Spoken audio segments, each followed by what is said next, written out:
Heinterfeck farmstead was built in Bavaria, Germany in 1863 and was cared for by the Gruber family and had been passed down over time. By 1922, the farm was cared for by 63-year-old Andreas, his wife 72-year-old Kazilla, the couple's daughter 35-year-old Victoria, who was a single mom and raising her 2 children at the farm, which were 7-year-old Kazilla, which we will refer to her as C for the remainder of the video, and 2-year-old Joseph. Unfortunately, this family's home life was far from perfect. Andreas was known to have a very short temper, and he was abusive to his children and his wife. He was also proven guilty in court in 1915 of having a romantic relationship with Victoria. It has never been confirmed, but it is possible that Andreas was the real father of Joseph. What proves this accusation even further is Victoria stating, "That's the better thing, that I'm pregnant by father, otherwise he would beat me to death." It is possible that Andreas didn't want Victoria to get pregnant by any other man. In 1921, the family's maid at the time had to quit due to her hearing noises in the attic, which brought her to think that the house was haunted. In March of 1922,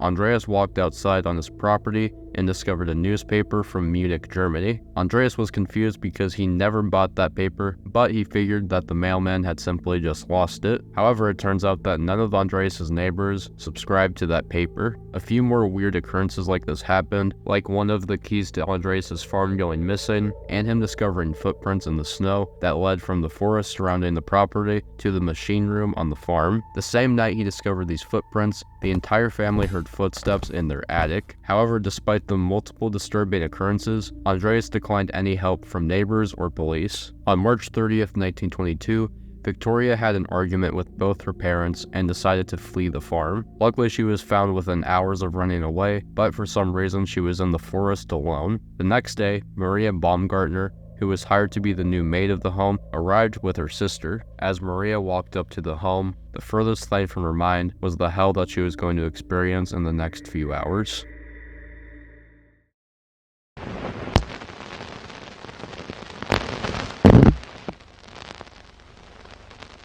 It's April 4th, and the farm sits in silence. That's the case until footsteps of a local mechanic named Albert Hoffner echo throughout the property. Hoffner had arrived to help repair an engine, but he quickly noticed the deafening silence of human life. He eventually decided to wait for someone to greet him, but after an hour, he decided to walk over to where the engine was and began fixing it. After almost 5 hours, Hoffner finished the engine, and he had still not heard or seen anyone. The only living thing around him was just farm animals. But since his work was finished, Hoffner left the property. Just a few hours later, at 3:30 p.m., 16-year-old Johann and his stepbrother 9-year-old Joseph are headed to the Heinterfeck farm after their father Lawrence Schlittenbauer sent them to try to find the family. After arriving and looking around, the boys realized the family was absent and returned home to tell their father. Once his sons told him about their visits, Lawrence decided he was going to travel to the farm with 2 other men named Michael Pohl and Jacob Siegel. The 3 of them went into the barn,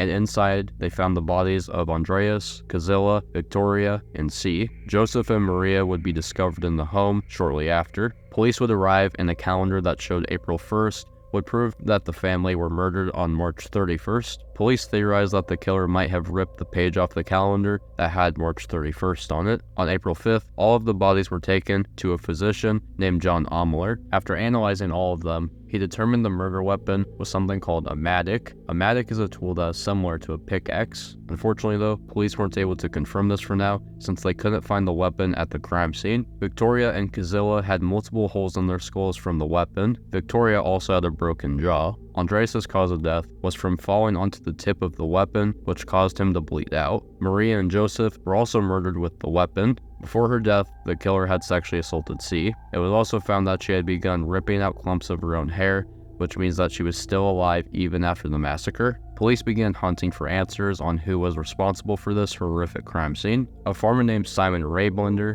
said he was driving home on April 1st at around 3 in the morning when he saw 2 figures standing by the road. As he drove by, they quickly turned the other way. Police theorized the reason for the massacre was a robbery, but after looking through the house, they found a large amount of money, which disproved this theory. Luckily, police discovered the weapon in the kitchen of the home, which turned out to be a mattock. Further investigation of the property revealed that someone had been living in the farm's hayloft, which is a spot where hay is stored. Carpets had also been placed along the floor to prevent footsteps from being heard. The intruder had also placed rope on some of the beams in the farm to climb down if they needed to escape. Police began listing potential suspects, and their first one would be Victoria's ex-husband, Carl Gabriel. However, there was only one small, tiny little issue, and it was that he died in World War I in December of 1914. However, the reason he was brought up as a potential suspect was because his body was never found, so it wasn't officially confirmed that he was deceased. Years later, after World War II, German captives claimed that a Soviet officer who spoke German claimed that he committed the murders. However, this lead would not go any further. Police would begin questioning their second suspect, which would be Lawrence. Victoria and Lawrence were potentially in a relationship. Lawrence drew even more suspicion when it was discovered that all the doors were locked when they went to look for the family on April 4th, but somehow he had a key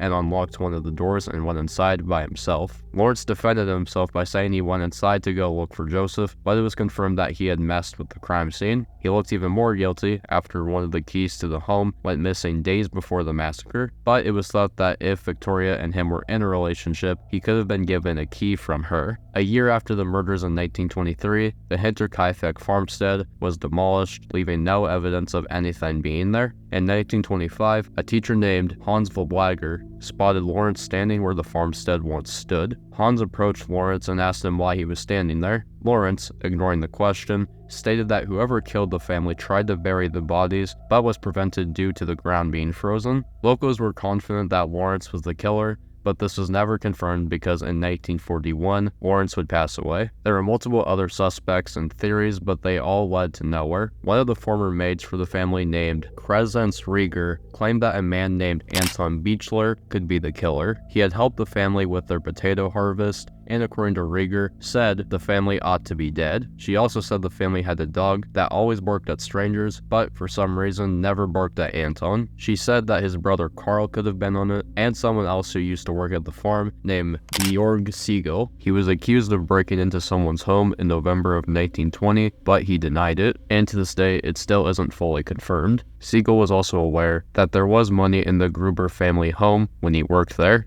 Another theory is that Andreas might have killed his family due to his aggressive behavior, but again, this was never proven. To this day, despite multiple theories and suspects, the individual responsible for this crime still remains unknown, and the place where the farmstead once stood lay a memorial, but recently, in August of 2022, the memorial was removed, and now all that remains is empty farmland.